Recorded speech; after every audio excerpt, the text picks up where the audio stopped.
বাড়ি?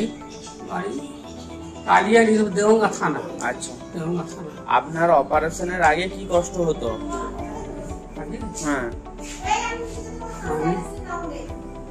পা কোন পা? দুটো। হ্যাঁ মানে ছাই না, একটু হেঁটে চলতে আগে ঝুঁঝিন করতো, ঝুঁঝিন করতো, কোমরের কোনো শক্তি ছিল না, এই জন্যই অপারেশন হয়। কোন ডক্টরের অপারেশন করেছেন জানেন? সুস্মিত নস্কর স্যার তো? কালীঘাটে। হ্যাঁ, সুস্মিত নস্কর স্যার। ছেলেটা এত ভালো। হ্যাঁ।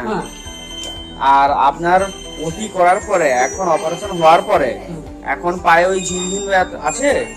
না, পায়ের ঝিনঝিন ব্যথা ঝিনঝিন নেই তো? ওই যে ব্যথা হতো পা, সেগুলো কিছু নেই তো? কোমর যে ধরে যেত ওই জিনিসটা নেই তো? কোমরটা খুব খারাপ, বুঝলেন? ওই জন্য কোমরটা এখন কিছু ব্যথা নেই তো সেমন? না, কোমরটা মানে কাটা ব্যথা ওটা তো একটু থাকবে, ওটা তো একটু থাকবে, কিন্তু পায়ের যে ব্যথা থাকবে ওটা নেই তো? ঠিক আছে।